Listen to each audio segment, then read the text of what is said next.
Bonjour à tous, c'est Gorgul, j'espère que vous allez bien. On est parti pour une nouvelle vidéo avec des achats comme d'habitude, du bon coin, du rétro, des cadeaux, etc. etc. On commence tout de suite avec des Blu-ray.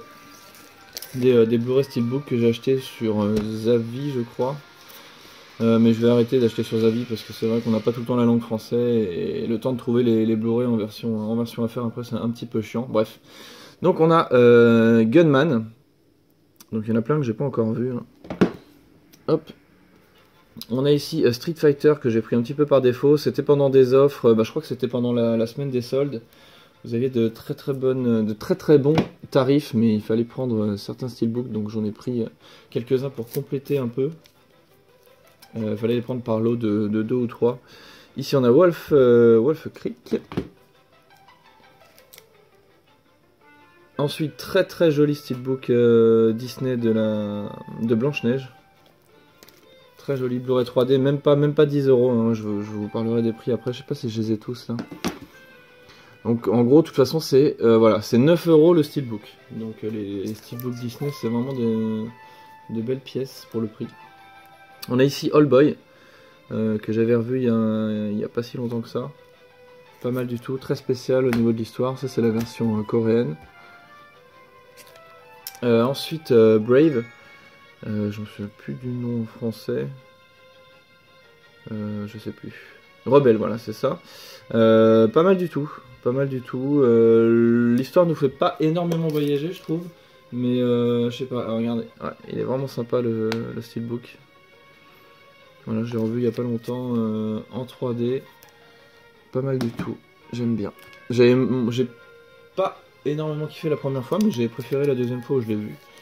Bref, Ghost in the Shell, très joli steelbook ici aussi.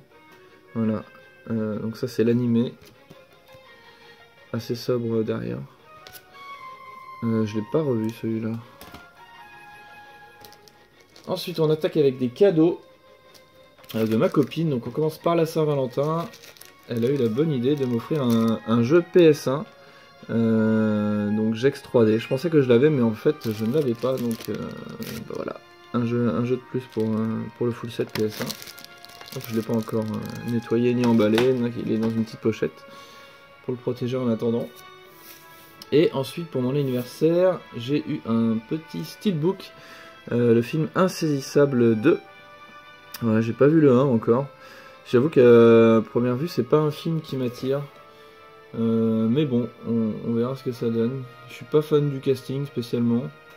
Voilà. On verra. J'en ai entendu quand même du bien, du 1 et du 2. Une fois que je trouve le 1 en brocante, peut-être en Blu-ray. Et enfin, une nouvelle manette PS4. Voilà, celle de la camouflage couleur verte. Ça fait un moment que je la regarde en vitrine, et puis ma copine l'avait bien compris, donc merci beaucoup. Voilà, je ne l'ai pas encore déballé. Hop, une nouvelle manette. On continue avec un lot PS1. Donc là, une très bonne affaire. Je vais plus trop sur le bon coin, je vous l'avais déjà dit. Là, c'est un lot eBay que je suivais. Il n'y avait pas d'enchère dessus. Et il se trouve que dans ce petit lot, il y avait un petit jeu très sympa. Donc c'était vendu avec une console. Hop. Voilà, on commence par la manette. Comme ça, on annonce la couleur. Une manette un peu jaunie de PS1. Hop. Avec évidemment sa console. Avec les câbles que je ne vais pas vous montrer. Voilà, je ne l'ai pas encore testé à vrai dire. Je ne l'ai pas acheté pour la PS1. Hop. On attaque avec les jeux. Donc on a un Wing Over 2. Ils sont tous complets je crois, sauf un. Ici on a Dinosaur de chez Disney. Le G-Police, d'ailleurs je crois que c'est celui-là qui a passé notice. Voilà. G-Police, un jeu auquel j'ai énormément joué quand j'étais petit, pas mal du tout. Bien qu'il est pas mal vieilli, il faut le dire. Là on n'a pas la jaquette avant pour le Roger Lemaire, la sélection des champions. Ensuite on a Chase the Express. Hop. Et il n'y en avait qu'une ou deux. Apparemment il n'y en a qu'une. Une petite carte mémoire gold. Voilà, non officielle. Et dans ce petit tas, il y avait un jeu dont je n'avais jamais entendu parler. Donc évidemment, bah, ça a attisé un peu ma curiosité. Je l'ai déjà nettoyé, etc. Il s'agit de Monster Rancher, voilà. Donc ce jeu-là qui est pas commun du tout. Hop, donc il est complet. Je vais déjà changer sa boîte, hein. Je lui ai mis une boîte en parfait état. Voilà, je sais pas quoi vous dire sur le jeu évidemment parce que je l'ai pas testé, mais j'ai regardé un petit peu, donc apparemment ça ressemble à des sortes de petits Pokémon, hein. Je sais plus si c'est issu d'un dessin animé, j'ai regardé quand j'avais trouvé le jeu, ça fait un peu plus d'un mois maintenant. J'avais regardé sur internet, mais j'avoue que je m'en souviens plus trop. Donc voilà, et donc j'ai eu ce lot pour 20 €. Voilà, pour 20 € avec la console et tous ces jeux. Sachant que ce jeu-là, en français, je crois que c'est entre 80 et 100 €. Encore, je sais même pas si je l'avais vu en français sur eBay. Enfin bref, vous irez voir. Monster Rancher. Voilà. Il y en a plusieurs. Je sais pas si le 2 est en pâle aussi. Mais voilà, un de plus. Un de plus que j'aurais pas à payer au prix fort. Hop. Ensuite, on passe à des jeux PS4. Ensuite, du rétro. Et ensuite, je vous parlerai des jeux que j'ai terminés. Alors, qu'est-ce qu'on a? Donc déjà, je suis allé... non, on va commencer par ça. On va commencer par l'édition Collector, la Reaper édition du jeu Mad Max que Fox a refait en live il n'y a pas longtemps. Et ça m'a rappelé à quel point il était quand même très très sympa ce jeu. Très jouissif dans ses combats et ses poursuites en voiture. Et je me rappelais plus du tout qu'il y avait une édition Collector. Que j'avais déjà cherché à l'époque, mais qui était relativement cher encore. Et bien cette version n'a pas trop décoté, je sais pas, l'édition elle n'a pas été énormément éditée, j'ai l'impression, il n'y a pas beaucoup d'exemplaires. Donc voilà, vous avez un petit fourreau comme souvent, qui est un petit peu abîmé ici d'ailleurs. Et le steelbook ressemble à ça. Voilà, donc quand vous l'ouvrez, vous avez quand même un poster à l'intérieur, donc je sais pas ce qu'il y avait exactement dans la... Elle doit pas être complète la mienne. Je sais qu'il y avait une édition avec peut-être une petite figurine ou Fox m'avait montré ça, mais je me souviens plus exactement. Donc vous avez des codes pour avoir des bonus dans le jeu, une petite notice, et vous avez une sorte de poster. Alors, je vais pas le déplier complètement, mais bon voilà, vous avez un petit semblant de poster avec un papier sympathique, un peu mat.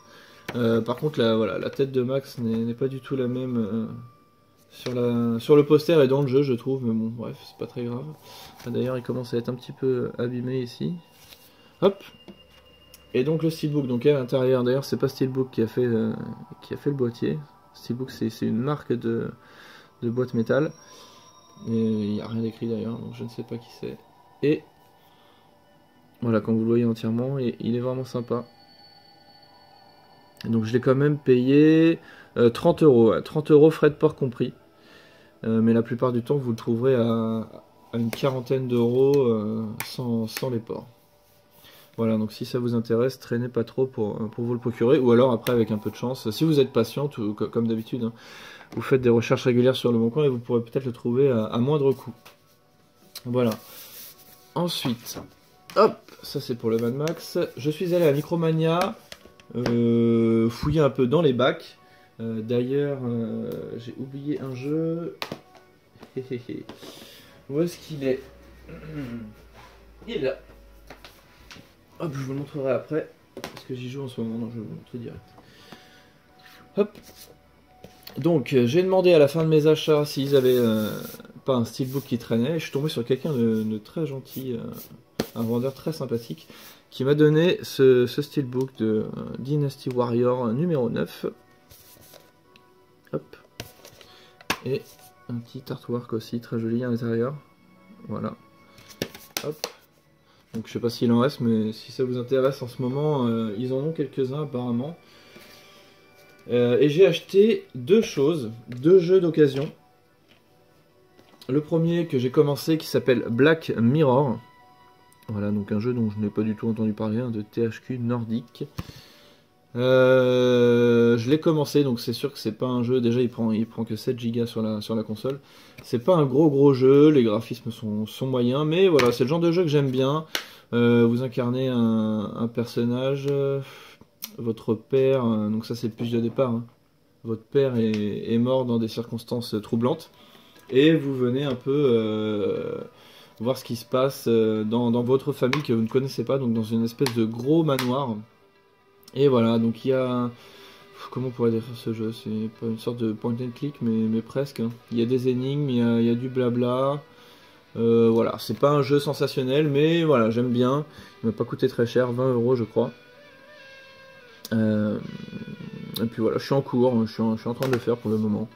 C'est pas un jeu que je conseillerais, mais bon, pour pas cher, c'est sympathique. En tout cas, j'aime bien. J'espère qu'il y aura d'autres énigmes. Il y avait une énigme qui m'a vraiment plu. J'espère vraiment qu'il y en aura d'autres dans le jeu parce que c'est pas le cas pour l'instant. Voilà. Ensuite, un deuxième jeu qui s'appelle White Day. Je n'avais jamais vu nulle part celui-là. D'ailleurs, même le vendeur ne savait pas ce que c'était. D'ailleurs, derrière, on peut voir qu'il n'y a pas le français au niveau des écrits. Mais par contre, dans le jeu, les textes sont disponibles en français. Donc je l'ai pris, pour voir ce que ça donne. Ça a l'air d'être un jeu horrifique, plutôt japonisant. Donc on verra ça, je pense que je lancerai dans pas très longtemps. Et puis, voilà, ça faisait un petit moment aussi que j'essayais de trouver le fourreau lenticulaire, ou lenticulaire, je sais pas comment on dit, de Resident Evil 7 pour mettre autour de mon steelbook. Et c'est chose faite. J'ai demandé au vendeur si je pouvais pas acheter juste le fourreau seul. Et bon, il a été gentil, il me l'a donné, donc voilà, hop, tac, tac, il n'y a pas grand chose, on voit juste la maison se décaler. Mais ce qui me plaisait, c'est que je pouvais le mettre autour de cette version-là. Donc ça, c'est l'ancien fourreau. Donc l'ancien fourreau, il est sympa parce que derrière, vous avez tout un descriptif sur le jeu. Mais voilà, je trouvais ça sympa d'avoir une édition un peu comme ça, où vous mettiez celui-ci autour du steelbook. Hop là. Tac. Voilà, mais... l'arrière de celui-ci, bon bah on voit l'arrière du steelbook, c'est pas mal aussi. Tac. Voilà, donc ça c'est pour les achats à Micromania. Et on termine par deux jeux rétro. Donc un jeu que je vous avais déjà présenté, il s'agissait des Animaniacs, mais j'ai trouvé enfin sa notice pour une dizaine d'euros, frais de port compris. Donc c'est une notice anglaise, hein. Enfin anglaise ou américaine, non anglaise je crois. Oui, ça, américaine, mais elle est en couleur, donc quand c'est en anglais ou en français, je prends. Surtout au vu des prix, hein. Donc voilà, pour compléter, elle est un petit peu abîmée ici. Voilà, 10 € pour compléter ce petit jeu Micromaniac. Micromaniac, qu'est-ce que je dis? Animaniacs, pardon. Voilà, je sais pas si ça va tenir.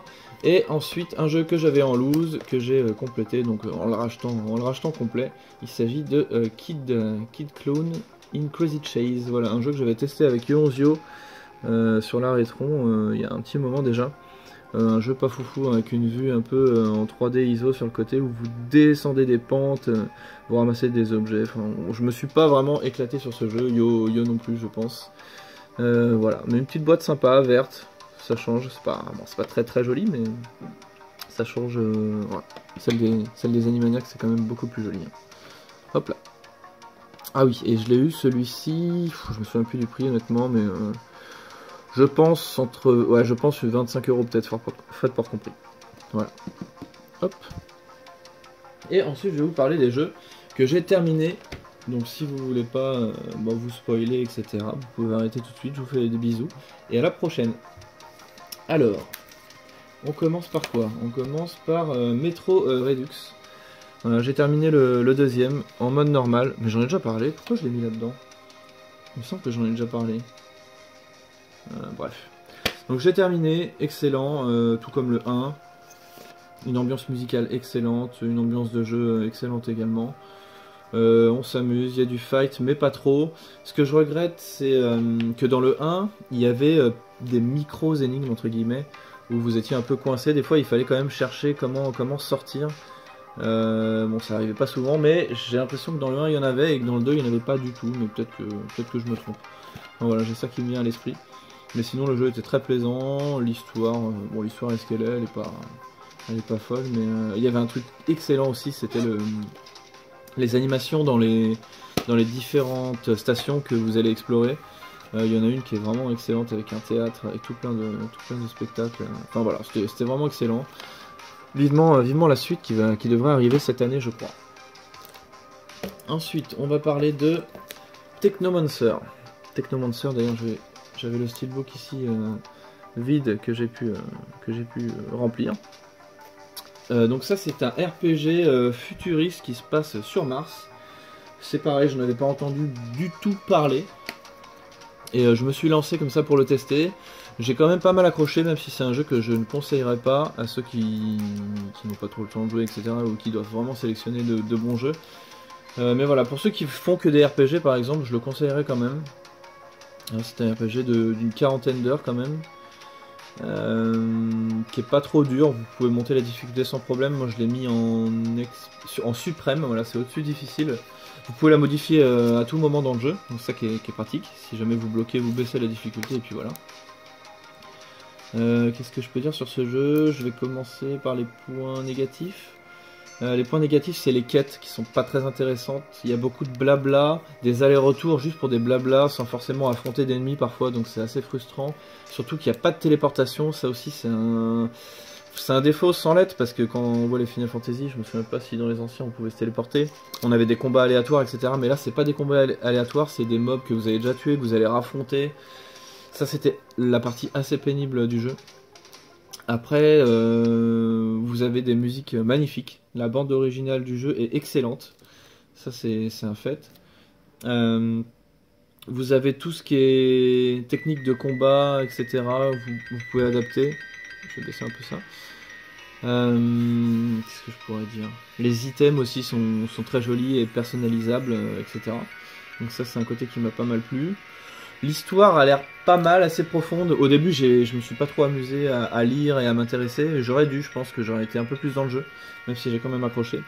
Donc voilà, ce petit Technomancer. Un boss de fin plutôt réussi aussi. Ça fait plaisir parce qu'il n'y a pas eu énormément de boss dans le jeu.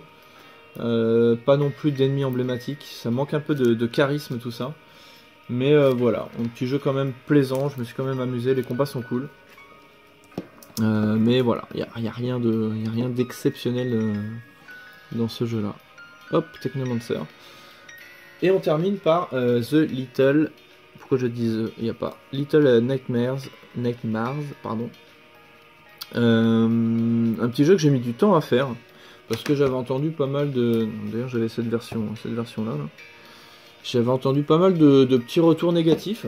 Enfin, j'avais entendu 2 horizons, mais plus de retours négatifs, bizarrement. Donc ça m'a pas motivé, mais j'ai fini par le lancer. Et bah écoutez, moi j'ai vraiment apprécié le jeu. Qu'est-ce que je peux dire dessus?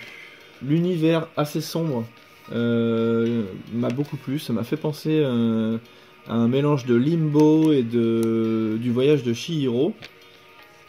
Voilà, les musiques sympathiques, mais je les ai pas, elles m'ont pas spécialement touché. J'ai écouté la bande originale tout à l'heure, mais ça m'a pas non plus transcendé. C'est beaucoup de sons ambiants plutôt que de vraies mélodies. Voilà, donc dans cette édition, on avait quoi? On avait justement le CD de la BO, on avait des petits autocollants ici, et pareil, un petit poster comme Mad Max. Hop, que je vais pas vous déplier. Mais voilà, ça m'a plu, franchement il m'a plu, c'est un petit puzzle game, il faut chercher ce qu'il faut faire, comme à la Limbo, quoi. Faut progresser dans un monde. Moi j'ai beaucoup aimé, j'ai même payé le DLC alors que j'avais oublié qu'une version complète était sortie, donc je me suis fait un petit peu avoir, mais tant pis. Et je me suis fait d'autant plus avoir que le DLC sur PS4 est buggé à un endroit, donc j'ai joué pendant 2 heures ou 2 heures et demie, et je suis resté bloqué malheureusement, donc j'ai tout supprimé, tant pis. On verra plus tard, mais je pense que j'y retoucherai pas, je n'y reviendrai pas. Mais voilà, c'est quand même un jeu qui m'a plu. Voilà. C'est tout. C'est tout pour cette vidéo. Je vais vous laisser en musique comme d'habitude. Passez une bonne semaine et je vous dis à la prochaine. Salut tout le monde.